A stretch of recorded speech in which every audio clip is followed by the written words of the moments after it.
Welcome to the Saransh, day 2 of our 100 day study plans.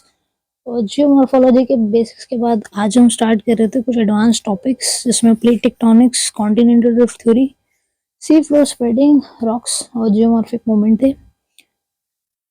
सो थोड़ा थोड़ा मेरा plate tectonics almost done. Continental drift theory and sea spreading बहुत interesting topic है और ये भी दोनों डन हो चुके हैं. लास्ट ईयर की वेटेज देखें तो कहीं ना कहीं से क्वेश्चन आते हैं और वॉल्केनो के क्वेश्चन भी आते हैं, तो वो प्लेट टेक्टोनिक से बहुत हद तक रिलेट करते हैं. तो रॉक्स बहुत ज्यादा डिटेल में रॉक्स को नहीं किया, बट मोटा मोटे तरीके से हो गया है इग्नियस, सेडिमेंट्री और मेटामॉर्फिक रॉक्स.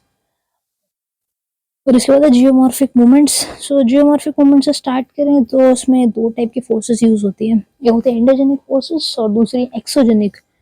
सो जैसे कि नाम से पता चल रहा है, endogenic forces just simply means inside earth, earth के अंदर से जो भी फोर्सेस आ रही हैं. और एक्सोजेनिक मतलब outer outer forces like weathering हो गया, इरोजन हो गया, रेनफॉल हो गया, विंड प्रेशर हो गया, हीट हो गया, फ्रॉस्ट हो गया. ये सारी जो भी चीजें हैं वो आ जाती हैं वेदरिंग के अंदर. इरोजन में वाटर मूवमेंट्स वगैरह भी सारे काउंट होते हैं. सो इनसाइड द फोर्सेस में कंप्रेशन, टेंशन, अपवर्ड, डाउनवर्ड, और ये सडन मूवमेंट्स, ये ग्रेजुअल मूवमेंट्स. सडन मूवमेंट्स में पता है प्लेट टेक्टोनिक्स की जो भी मूवमेंट्स होती हैं वो सडन मूवमेंट्स होती हैं, because there is no predictability. Probability इस चीज की होती है कि यहाँ पर ये चीजें ज्यादा होती हैं. Like Pacific ring of fire, almost 70% of the earthquakes and volcanic eruptions happened on the Pacific Ring of Fire. But we don't predict कि कब होगा. So इसलिए इसको बोलते हैं sudden movements. So earthquakes and volcanoes are the sudden movements. और इसके बाद आ जाती है हमारी डायस्ट्रोपिक फोर्सेस जो होती हैं compression, tension. Compression is simply like the foldings. जब हम किसी चीज को कंप्रेस करते हैं तो स्प्रिंग फॉर्मेशन होती है.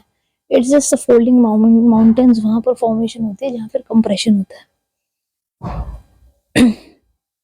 अपवर्ड डाउनवर्ड मूवमेंट्स में जहां भी डाउनवर्ड मूवमेंट होगा वहां होता है सब्सिडेंस, और जहां भी अपवर्ड मूवमेंट होता है वहां सबडक्शन नहीं होता, वहां अपवर्ड मूवमेंट होता है. So upward movement, downward movement हम देख चुके हैं. Deccan plateau, Florida coast, west coast. Deccan plateau कैसे बना था? तो डेक्कन प्लेट्यू की एक छोटी सी स्टोरी है. जब कॉन्टिनेंटल ड्रिफ्ट थ्योरी हम पढ़ते हैं और देखते हैं कि जो लैंड मास था, इंडियन लैंड मास, और जब वो यूरेशियन प्लेट से आके टकराया था, there is one hot spot. उसके बीच के रास्ते में एक हॉटस्पॉट था.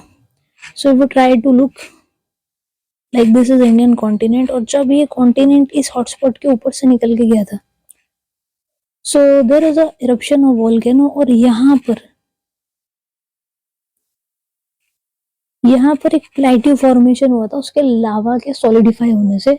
उसी मोमेंट को हम कहते हैं अपवर्ड मोमेंट. जैसे कि इंडिया में डेक्कन प्लेट्यू बना था, डेक्कन प्लेट्यू इसी तरीके से फॉर्मेशन हुआ था.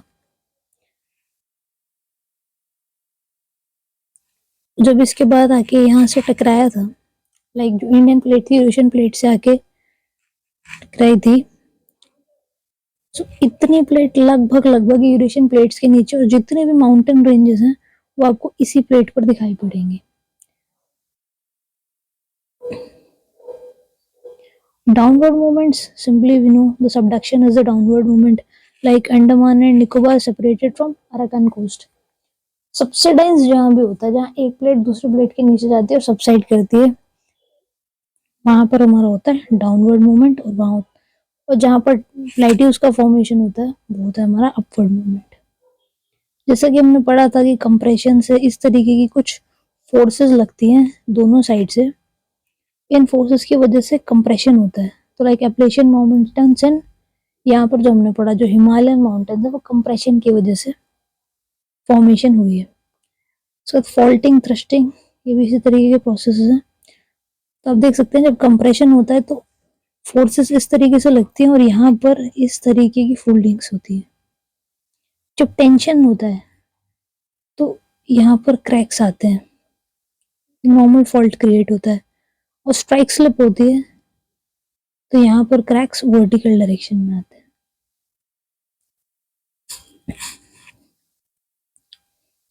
So continental drift theory we have already explained.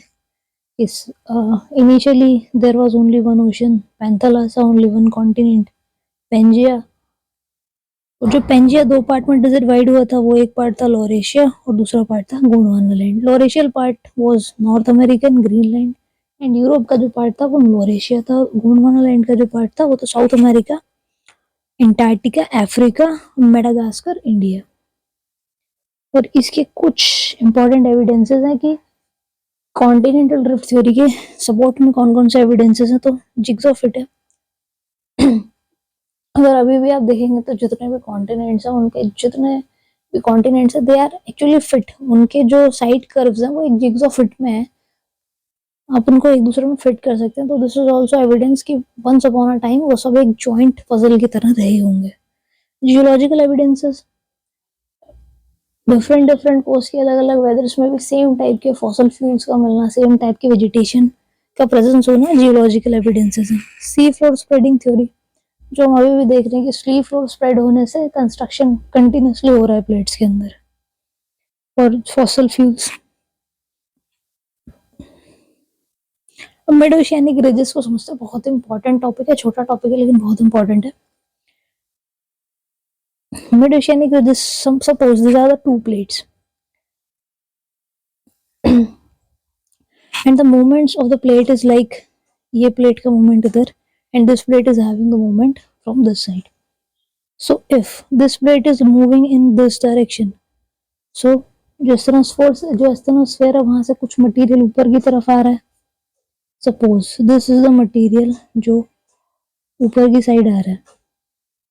सो यहाँ पर एक नई फ्लोर फॉर्म हो रही है, नई फ्लोर फॉर्म होती जाती है and this will take the look of this. इसी को हम कहते हैं mid oceanic ridges.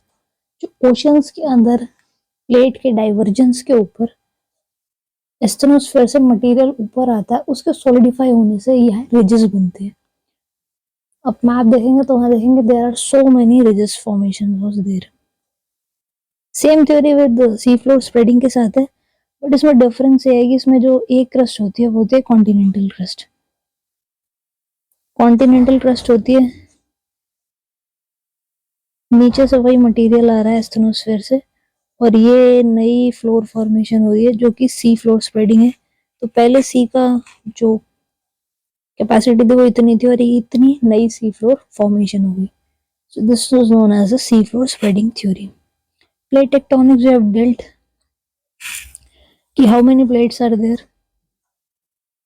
So this is Indian plate and this is Eurasian plate. So आप देख सकते हैं इतनी जो प्लेट है, this is under the Eurasian plate. और जो माउंटेन रेंजेस है, जैसे आपने सुना होगा ट्रांस हिमालयास को इसीलिए ट्रांस हिमालयास कहते हैं क्योंकि वो यूरेशियन प्लेट के ऊपर प्रेजेंट है, जहां पर इंडियन प्लेट नीचे और यूरेशियन प्लेट ऊपर है, इसीलिए उनको कहते हैं ट्रांस हिमालयास। सो इसमें कुछ पॉइंट्स हैं, सबसे बड़ी प्लेट जो है वो है Pacific plate is the longest plate. और जो बहुत ही छोटी प्लेट है, सबसे छोटी प्लेट है कैरिबियन प्लेट, जो कि यहाँ पर है। पैसिफिक प्लेट ये, this is all the parts of the Pacific plate. अब रॉक्स का एक और भी देखते हैं तो we know there are 3 types of rocks basically, igneous rocks, sedimentary rocks and metamorphic rocks. Igneous rocks simply form होते हैं जो भी लावा, मैग्मा जो होता है उसका सॉलिडिफाई होने से जो प्राइमरी रॉक्स फॉर्म होती है उनको कहते हैं इग्नियस रॉक्स। और इसीलिए ना पैरेंट रॉक भी कहते हैं, क्योंकि प्राइमरली यही रॉक फॉर्म होते हैं। इनके एग्जांपल्स हैं बेसाल्टिक और ग्रेनाइट और बेसाल्ट प्राइमरी रॉक्स होती है। इसके बाद फॉर्मेशन होते हैं सेडिमेंटरी रॉक्स की। Aggregation and compaction of sediments, बहुत टाइम के बाद जब सेडिमेंट्स डिपॉजिट होते जाते हैं उसके बाद ये रॉक्स फॉर्म होती हैं। और इनकी जो प्रोसेस होती है इसको कहते हैं लिथिफिकेशन। इसमें shale, limestone and sandstones are the most important rocks in the category of sedimentary rocks. And last but not the least, metamorphic rocks.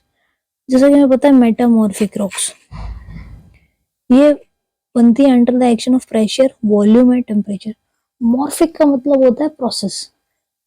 ये प्रेशर के प्रोसेस, टेम्परेचर के प्रोसेस, या volume, action of volume, temperature और pressure, इन तीनों के action से बनती है। इन रॉक्स को कहते हैं मेटामॉर्फिक रॉक्स। और इसके एग्जाम्पल हैं slate, marble, quartz, schist and granite. See process of recrystallization. These rocks for initially, ये फर्स्ट बनेंगी, ये सेकंड, और ये इन दोनों की मॉर्फिंग से तैयार होती है, ये होती है थर्ड कैटेगरी रॉक्स, जर मेटामॉर्फिक रॉक्स। मेटामॉर्फिक रॉक्स के अंदर फॉसिल्स फ्यूल्स मिलते हैं, बाकी के अंदर फॉसिल्स नहीं मिलते। सो ये था हमारा आज का कुछ quick revision, and will be back again tomorrow with day 3। कल हम कंप्लीट कर लेंगे क्लाइमेटोलॉजी, और क्लाइमेटोलॉजी के कुछ बहुत इंपॉर्टेंट टॉपिक्स डील करेंगे। Thank you.